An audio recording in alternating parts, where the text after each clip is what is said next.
Good afternoon, everybody, and welcome back to Mod Driven. So how is my new, used Honda Civic Sport 6-speed manual doing? You know, I've had this car now for a few months. I did buy it used.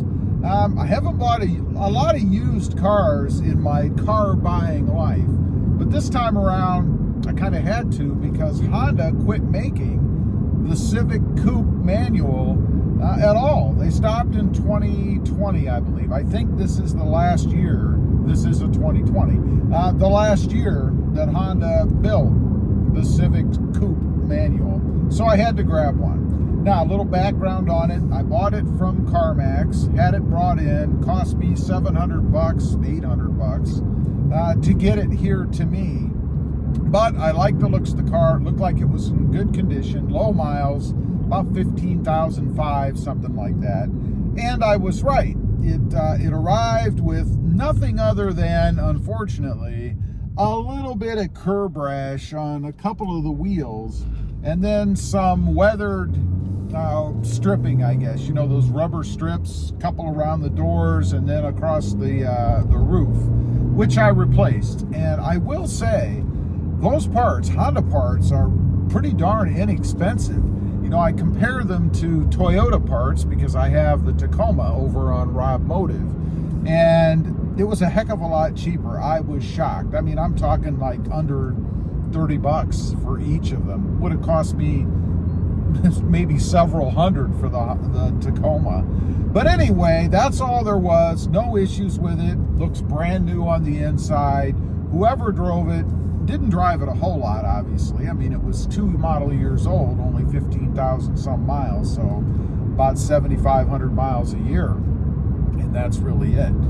It is the manual transmission, and that was the big draw, the big reason for me buying this car.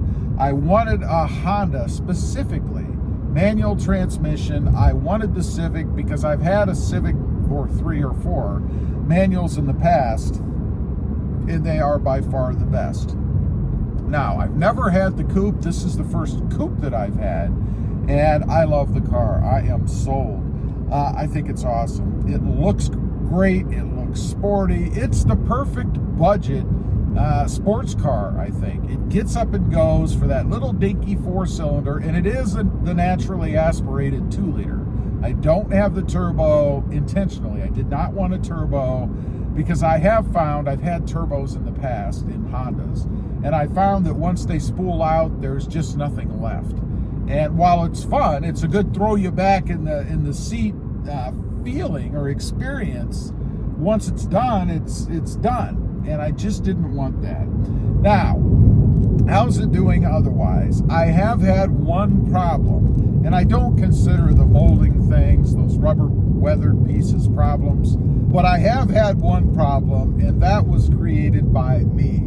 Made a video about it recently, I think I did, and it was due to the hood struts that I had put on. I put struts on it so I could just ease up the hood. They would take over and hold the hood up without that nasty rod that you have. I hate those rods. But anyway, I put the hood struts on, and on the passenger side, where the windshield wiper fluid tube goes through or goes across, is right where the hood strut goes.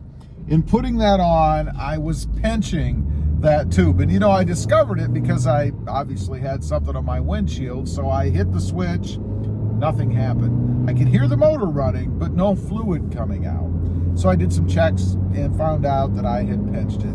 Just moved the tube to the other side and no more problems with that. But that's it. That's the only issue I've had with the car. Otherwise, it runs great, and I have to say, what I really love about the Honda is it is dependable. They run well, they run hard for what they are, and they're vibration free. You know, I'm not a big vibration fan in vehicles, you know, who is? I mean, you don't want to sit at a stoplight and have the thing sitting there rattling your teeth. I've had cars like that. This car runs nice and smooth. I love that. And I just thought there was one other issue that I had with this car, which I also fixed so far, and that was a rattle. it had a rattle in the dash right over there on the passenger side, and I'm pretty sure it's where two different panels meet, the dash itself and then the forward part of the dash, if you will. I discovered it because I was able to push down on that area and the rattle would go away. So I just took a real little thin piece of cardboard, jammed it in between those two panels to kind of separate them a little bit, and the rattle is gone. And you can't see the cardboard. It pushes in far enough that it's actually below the threshold, and you can't see it at all. So that takes care of that. That's it. No other issues with it. Fuel economy wise, we have to talk about that, right? I mean, this is a little car. I would definitely call it a subcompact, or at least a compact. And I'm getting 30.1 miles per gallon. Now that's very refreshing compared to my other vehicles. I mentioned the Rob Motive channel where I feature a Toyota Tacoma. That truck is getting brand new. I just bought a 2023 electric Lime. Check out that channel if you're into trucks. But anyway, it's getting about 16 miles to the gallon brand new. No mods, nothing on it. And that's the best I'm getting. I realize, of course, it's not broken in yet. It could improve a little bit, but compared to 30 miles per gallon, the other truck that I have, and that's on another one of my channels, Rob Motive JT, is a Jeep Gladiator Mojave. That one is getting about the same as the Tacoma. Now, that one is, I won't say heavily modded, but there are a lot of mods on that truck. Things that add weight, things that obviously are going to eat away at your fuel economy. But it's getting about the same, 16, 17 miles per gallon, something like that. Not too great, again, especially compared to this car, the Honda Civic. So why do I love the Civic so much? It's just fun to drive. You know, you can zip around in this car. It fits everywhere. You don't have to worry about tight parking or taking up so much of the space that you're worried about the cars next to you ramming into you and stuff. That's if you park right in the middle. Doesn't mean they're not going to park on top of you and get you anyway. But I just feel more comfortable parking in those little tight spots in this car. I also don't have to worry about it as much. Didn't cost a fortune, you know, about half the price of the new Tacoma that I just bought. So I'm not so worried about things happening to it and have to be paranoid everywhere I go. Awesome car to drive, good power, and with the manual transmission, really is a driver's car if you're into running through the gears. Anyway, I just wanted to get on, give you guys an update. Car's doing great. Haven't put a ton of miles on it. It's just about to turn to 16,000, so about 500 miles or something like that, and it is spot on perfect.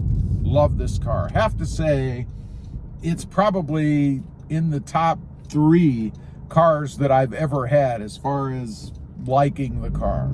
Anyway, leave a comment. Let me know, what is your favorite car? Which car have you had that you really did love? I'd be curious to know. Also, real quick, I do have those 2 additional channels. Rob Motive, all about the Toyota Tacoma, and Rob Motive JT, all about the Jeep Gladiator. Check them out, and if you're interested, why not subscribe? And while you're at it, smash the subscribe button here too. Thanks for watching. Stay safe out there. Bye.